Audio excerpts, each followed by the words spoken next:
End of the night, the worst of the wet weather moves out of the way, followed by showers, and really Wednesday stays unsettled. Storm Barra will remain centred over the UK. It will be filling, so it's not going to be quite as windy, but there will be frequent areas of rain and showers rotating around that low, and the strongest winds by this stage affecting southwestern shores. So South Wales, southwest England likely to see wind gusts of 65 miles per hour, and those showers rattling through constantly through the day. Also quite a number of showers and a keen breeze in the northeast. The best of any sheltered spots around central and southeastern parts of the UK.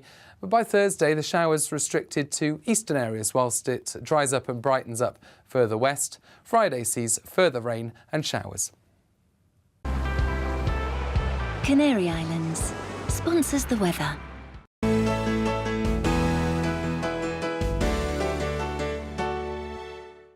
You're watching GB News live across the UK and the world on our digital stream. GB News is Britain's news channel. We are the UK's home of discussion and debate from all perspectives. We are here for you. Don't forget to join our YouTube community by clicking on that subscribe button.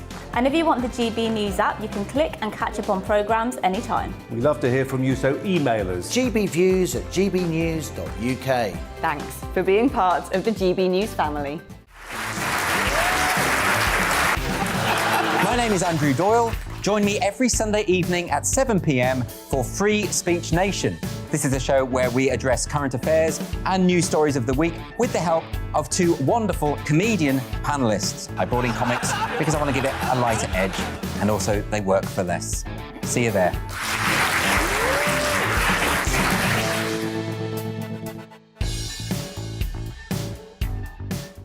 Join my show Farage, 7 p.m. till 8 p.m. Monday through Thursday, and there you will get opinion, analysis, debate, and I'll cover stories that nobody else dares to touch. And then for the last 15 minutes, Talking Pints. We're over a drink. We have a civilised conversation with someone. We very often disagree, but we do it in a grown-up way. Come and join me on Farage.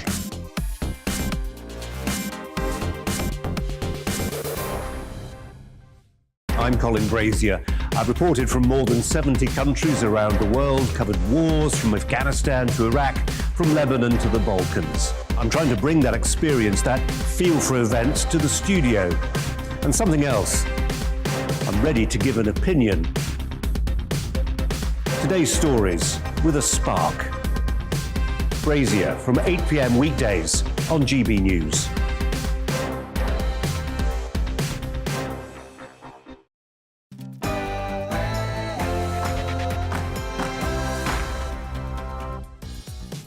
Very good morning. It is 9 a.m. on this Tuesday morning. Welcome to the briefing with me, Darren McCaffrey. Coming up in the next 30 minutes, I'm going to be speaking in the next minute or so to the Deputy Prime Minister, Dominic Raab, about changes to prison security when it comes to drugs and his role in Afghanistan and the drawdown there as well. Plus, we'll be discussing the latest with Russia and Ukraine. Big meeting today between President Biden and Vladimir Putin, with real concerns that Russia may be about to invade that country. That and so much more in the next 30 minutes.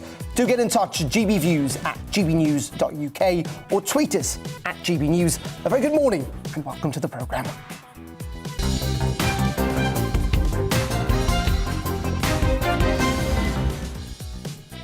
But let's start today with the top story, and that is that new prisons will be installed with airport-style security in an attempt to clamp down on drugs being smuggled in behind bars. The plans have been announced by the Ministry of Justice this morning and are part of the government's prison strategy white paper, which is due to be unveiled in full in the Commons later today. Delighted to say that joining me now is the Justice Secretary and also Deputy Prime Minister Dominic Raab. Very good morning to you from Westminster.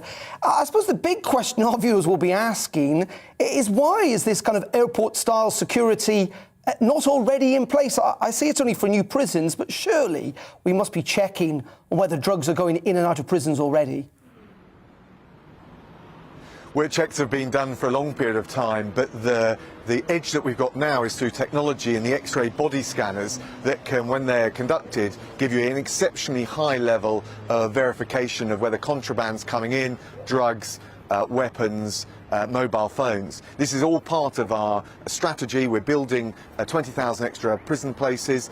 We're making sure our prisons are secure, and then we're also making sure that we've got the regime to improve the prospects for offenders to turn their lives around, to reduce reoffending and protect the public. Things like initial assessments of addiction, right the way through to abstinence-based rehabilitation, more work in prisons, more attempts to get the basic numeracy and literacy of offenders up, and passports for prisoners as they contemplate release into society, so that we give them as smooth a landing as possible so that they can go straight, turn their lives around, but fundamentally to reduce reoffending and protect the public. But in honesty, you know, we know that really since drugs were decriminalised in this country, criminalised I should say, back in the 1970s, you know, drug use is up.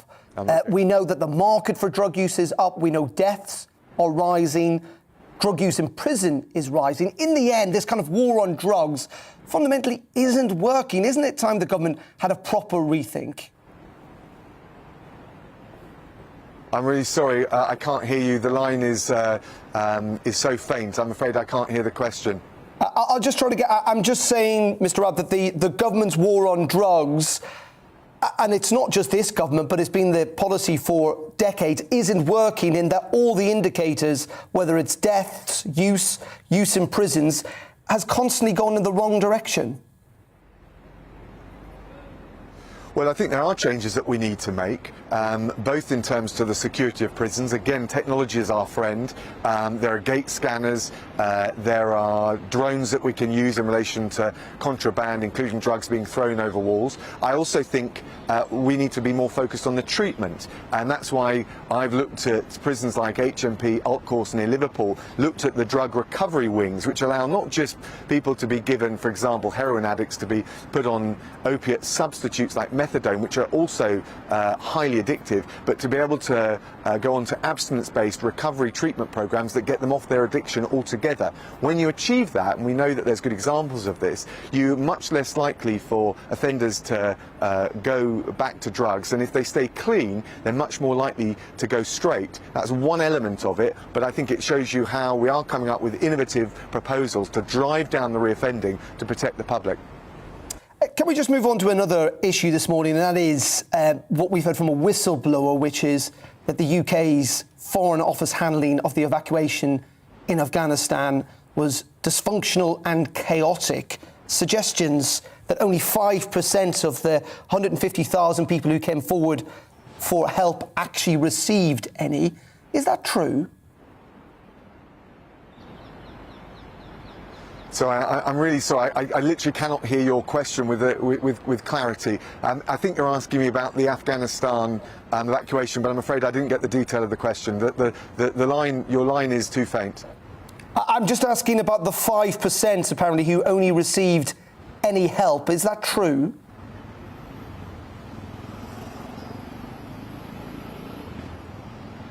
Again, you're asking about the Foreign Affairs Committee, but I'm sorry, the line is too faint. This is, I'm sure, very frustrating for your viewers, but I can't hear the question. OK, well, if that is the case, we'll have to leave it, I'm afraid. Dominic Rabb, thank you very much indeed for joining us. Sorry for the technical difficulties there with Dominic Rabb at Westminster. Not entirely sure what was wrong with the line, but we will try and sort that out. I've just been explaining, haven't I? And this was the big issue today, that a junior civil servant whistleblower has exposed how the Foreign Office's working from home culture caused thousands of people to be left behind in Afghanistan in dangerous and deadly conditions. Rathel Marshall, who's only aged 25, so was pretty junior in the Foreign Office at the time, said he finds himself only at the helm at certain points to answer the thousands of emails from those desperate to flee Afghanistan as it fell to the Taliban, due to his Whitehall colleagues choosing to work from home, away from official government computers. Blame for the chaotic and dysfunctional evacuation, which was also laid at the feet of the then Foreign Secretary Dominic Rabb, who was obviously trying to ask questions about just then, who Marshall claims was slow to respond to emails and did not fully understand the situation in Kabul. In written evidence to the Foreign Affairs Committee, Marshall said that up to 150,000 at-risk Afghans with links to Britain applied to be evacuated, but that fewer than 5% actually received any assistance. He added, it's clear that some of those left behind have since been murdered by the Taliban.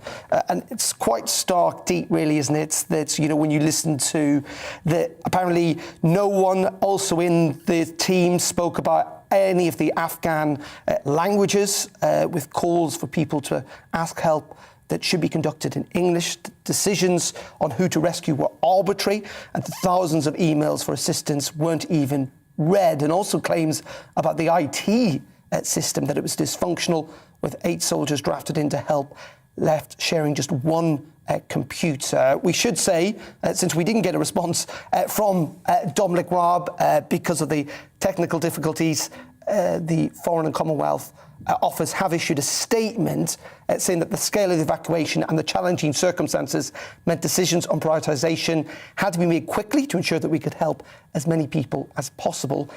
They also said that it was regrettable that we were not able to evacuate all those we wanted to, but our commitment to them is enduring.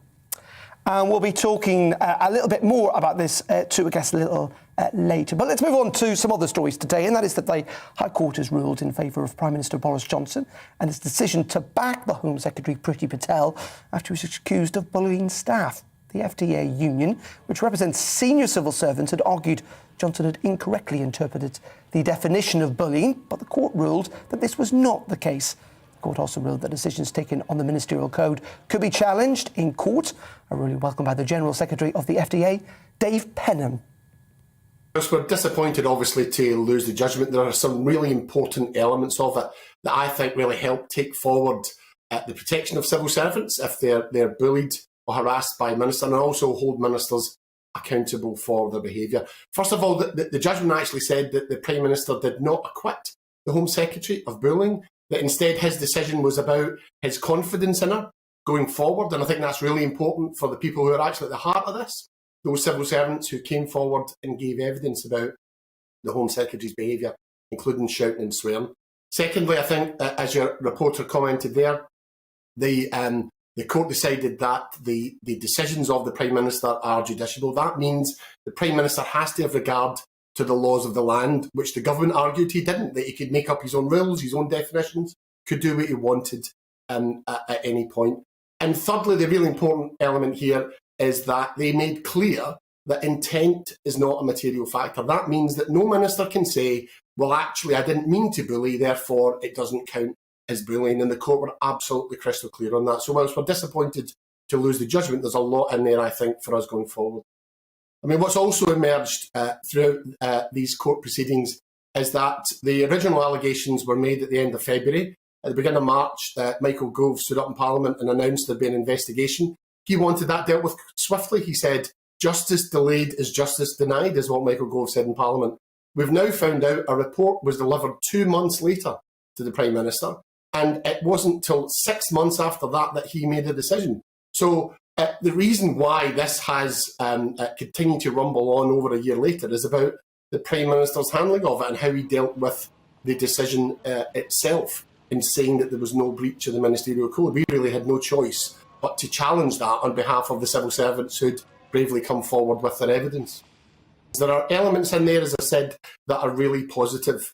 What we would really want, I think, is for government to introduce, like they have done in Parliament, a transparent and independent process, so that when civil servants come forward with these complaints, and it's not easy to make a complaint against a minister, when they do so, that they've got confidence that that system is going to be dealt with effectively, it will be dealt with efficiently, and actually when it comes to making a decision, that'll be about the evidence before that decision maker and not about the politics. And clearly how the Prime Minister's handled this from day one to the point where he made a decision in November last year has undermined the confidence of civil servants, because it looks like the Prime Minister's putting his own political interests before actually the interests of the civil servants. And he's also Minister for the Civil Service as well as being Prime Minister. So we hope actually government reflect on all of this and come up with a much better system for dealing with it in future. The report that was concluded into the Home Secretary has never been made public. The only kind of snippet we've got from it is that she was shouting and swearing at staff.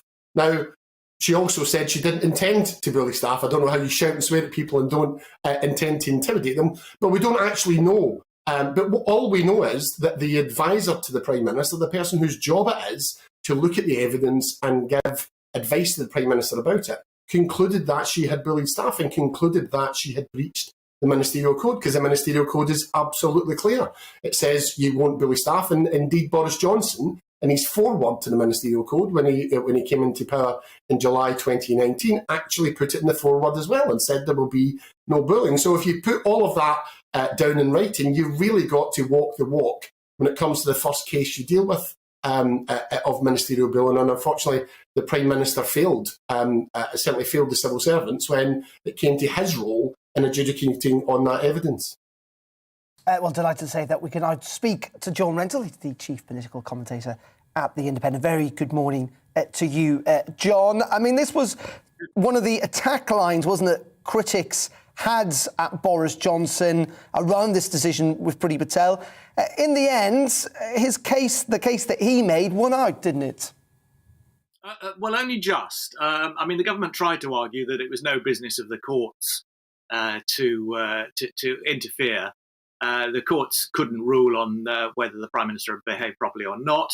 The High Court rejected that argument, said it was justiciable, and they offered their opinion on what the Prime Minister did, and said, by the narrowest of margins, actually, they said that what he did was lawful.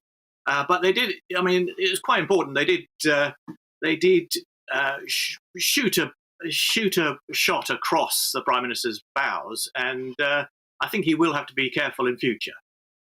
Let's move on, if we can, to Dominic Raab. I was trying to ask him some questions there about what happened in the evacuation from Afghanistan in the summer. Really pretty serious allegations, chaos, incompetence from a whistleblower inside the department. How much does this add to the political pressure on Dominic Raab? Well, it's quite considerable. I'm sorry, I missed his interview with you, but I'm sure I'll catch up with it later. And he's on the morning media round, so there'll be plenty of him. He's supposed to be announcing a white paper on prison policy, but nobody seems very interested in that. They seem to be asking him other questions. I think the really damning thing. I mean, obviously, you take a certain amount of chaos and incompetence for granted, especially in a situation as chaotic as the withdrawal from Afghanistan. But what is really damning is the Prime Minister's intervention to try and save these rescue animals, the Pen Farthing outfit. I mean, that's where the whistleblower is really critical, saying that meant that British soldiers were devoting their attention to saving some dogs when they could have been saving lives. Yeah, pretty extraordinary indeed. Also, while we've got you going around the political houses, if that's all right, John, is where are we at with this alleged Downing Street? Well, I don't know if we should even say alleged. I think it's been proven time and time again by multiple sources. There's a apparent party that took place last Christmas. Further details in the Times today. Downing Street, yeah. I think, kind of not denying that a gathering took place, but also saying that the rules were followed. This story's not going away, is it? No, it's not. I mean, and it certainly seems like a party. I mean, if you've got Secret Santa presents arranged in advance in the evening with drinking and party games, then that strikes me as a party and not a work meeting by any stretch of the English language. And I think there are going to be further questions to be asked. I mean, the Times is suggesting that it was organised by civil servants, as if that makes it any better. But there were political advisors in attendance. I mean, I don't think anyone has suggested that the Prime Minister himself was there. But we do need to find out a bit more. Yeah, and Downing Street's not necessarily coming forward with all the information, perhaps a little surprisingly. Just finally, John, Harriet Harman, I know you know her well. She's announced overnight that she's going to step down as a Labour MP after nearly 40 years. I think she's seen, is it 7 Labour leaders Quite extraordinary, really. First elected in a by-election in 1982. I mean, it's a big, big loss to the Labour Party. What a significant political figure. Yeah, no, definitely. It feels like the end of an era. I mean, she's the thing is, the Labour Party is asking all its MPs at the moment to confirm or not confirm that they are candidates for the next election. So that's why we've got a spate of these announcements. Barry Shearman, who is the longest continuously serving Labour MP, is also standing down. But Harriet Harman, has been acting leader twice, and a huge figure in advancing causes, especially of women's rights and equality in the Labour Party. And it's a big moment when she's standing down. I mean, she's always been one of those really important leading politicians in the Labour Party. Yeah, and as you say, I mean, I think she's the woman, as you say, with the longest continuous service in the Commons, and that's significant in itself. I mean, she's de facto, I mean, only temporarily, but being Labour's only female leader. I mean, she's an incredible force at a time first elected when there were very few female Labour MPs or female MPs at all. Well, that's right, and if I remember, I think she was pregnant at the time of the Peckham by-election in 1982. So she really did.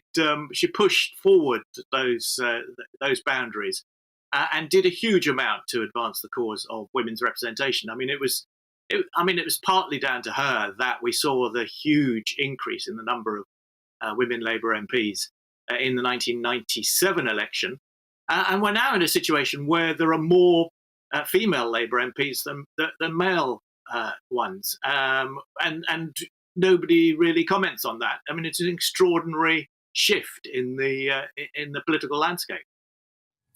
And I promise this is the final question, John. Just on this meeting today between, obviously it's a telephone conversation between President Biden and Vladimir Putin. We know, obviously, they had a phone call, with the Prime Minister, a phone call with Emmanuel Macron, Angela Merkel, Mario Draghi last night. Real concerns about Russia's build-up on the Ukrainian border, concerned that an invasion is genuinely on the cards.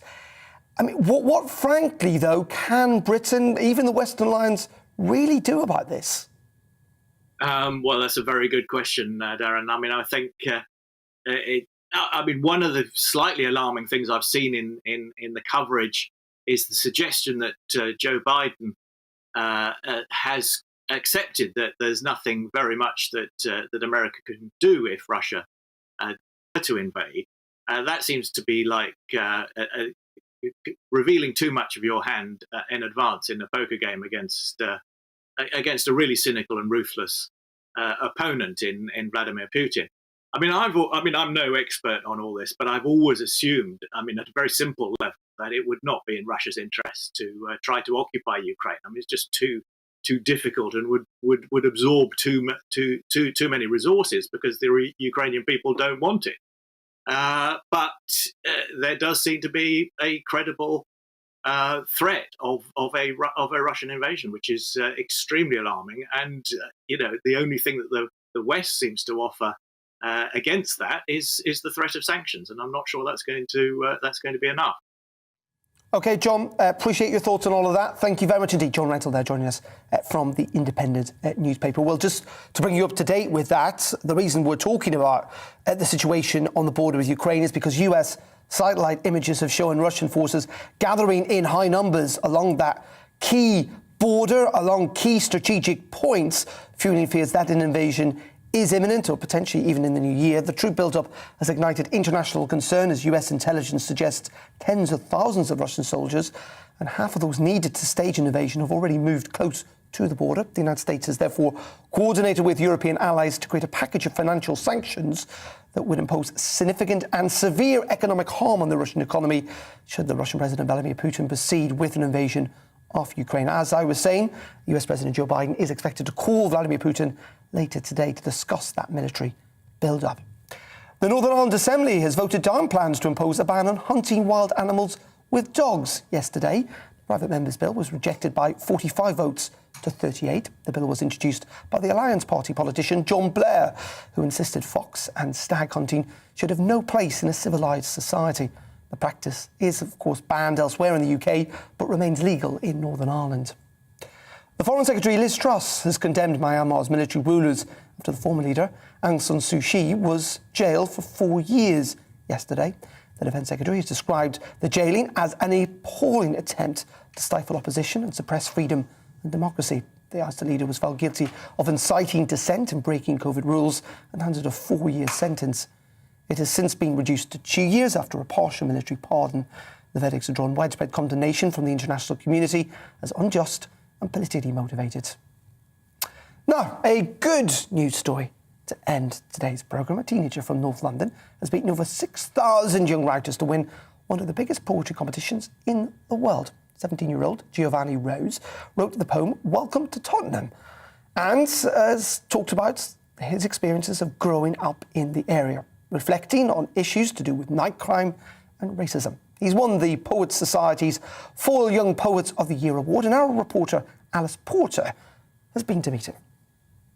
Welcome to Tottenham, where we wake up to the smell of Chick King mixed with the odour of the courts from the night before, where we cover our blood-stained streets with dried up gum, where kids have holes in their last pair of shoes, where daddy left mummy and mummy's left poor. When I found out that I won the competition, I was overjoyed. And then, I told my friends and everyone was excited for me, my school. So growing up in Tottenham, there's, of course, a lot of violence and crime. And what's crazy is because I didn't realise how bad it was until I spoke to my friend. And he told me that what I think is normal is not really normal. Like, I think like knife crime and all the robberies, what happened and stuff like that is normal. But to a lot of people, they might never see that. They might never see someone get stabbed or hear shootings on the top of their road. Welcome to Tottenham, where if you look like me, then it's harder for you. Where everybody's equal unless they're darker than you. Where the police see colour before they see the crime. Where kids get stopped and searched and aren't allowed to ask why. Your poem also alludes to incidents with the police in terms of racism. Just tell me about any experiences that you had growing up in Tottenham. I like acting. I was filming a short film to do with like anti-knife crime. And then armed police pull up on us. And I'm like 15 years old. And they put us to the wall so the whole of Breeze Grove can see us with a gun to our face, and they searched us, and once again they didn't find anything. So it's like, I don't have a problem with stops and searches, because if you increase stops and searches, that's likely to carry a knife because you don't want to get caught. But it's how they go about it. Do you know what I mean? Like, I've seen people be put in the back of vans, and these are all little teenagers, 13, 14, 15 years old, where the drug addicts sit at the back of the 149, where education and sports are the only ways to shine. Where we ride around on stolen scooters, we can't afford tuition, so the streets are our tutors. Welcome to Tottenham. I love but I hate my home. I still listen to the voicemails of my dead peers on my phone. I live in a nightmare. I had to learn how to dream. I'm afraid to open up because you don't survive if you're weak. Welcome to Tottenham. You obviously had a really fantastic English teacher, and that's really, really changed your life. How important do you think it is for young people to have access to arts? Arts aren't compulsory, but I feel like doing art as a GCSE is a great way to express yourself, whether that's music, actual art, or drama, because I feel like that's how kids can escape reality and put their feelings into something positive. We fight over streets we don't own. Knife crime's on the rise because the beef can't be left alone. Why does no one understand that we just want our youth clubs back? Why do the claims are not racist but label the violence here black? Welcome to Tottenham. Well, massive congratulations. What an articulate 17-year-old Giovanni Rose there with his poem Welcome to Tottenham. OK, that is it for the briefing for today. Gloria is back at midday. I'll be here at 3. Up next, though, it's To The Point with Patrick and Mercy.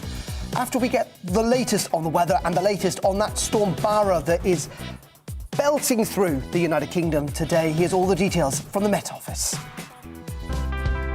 It's time to remind ourselves there's always another winter. Canary Islands sponsors the weather. Hello, a very good morning to you. Storm Bara arrives today, likely to bring disruptive wind to many parts of the UK, along with a spell of hill snow for northern England, central and southern Scotland. Here it is. It's been rapidly deepening during the last 24 hours. It initially hits Ireland. Met Éireann were the ones that named the storm because of the potential high impacts across Republic of Ireland, and that wet and windy weather soon sweeps into western parts of the UK as we begin the day. Colder but brighter ahead of the storm in the central and eastern parts of the country, but the wet and windy weather in the west could prove disruptive. Some heavy rain for Northern Ireland, and those winds really picking up through the morning. 70 to 80 mile per hour wind gusts around exposed coasts of western and southern UK, 60 mile per hour wind gusts inland. Of course, with the wind and the rain, it's going to feel unpleasant out there with the cold air hanging on in central and eastern parts of the UK. We're likely to see a spell of disruptive snowfall, primarily the snow building up above 200 metres across northern England, central and southern Scotland. But blizzards are likely over some of the higher routes of the north, and drifting of snow as well, with as much as 20 centimetres building up over some of the higher hills. By the end of the night, the worst of the wet weather moves out of the way, followed by showers, and really Wednesday stays unsettled. Storm Barra will remain centred over the UK. It will be filling, so it's not going to be quite as windy, but there will be frequent areas of rain and showers rotating around that low, and the strongest winds by this stage affecting southwestern shores. So South Wales, southwest England, likely to see wind gusts of 65 miles per hour, and those showers rattling through constantly through the day. Also, quite a number of showers and a keen breeze in the northeast. The best of any sheltered spots around central and southeastern parts of the UK. But by Thursday, the showers restricted to eastern areas whilst it dries up and brightens up further west. Friday sees further rain and showers. Canary Islands sponsors the weather. Join us for the political correction. We're here every Sunday to correct politics and put you, the people, back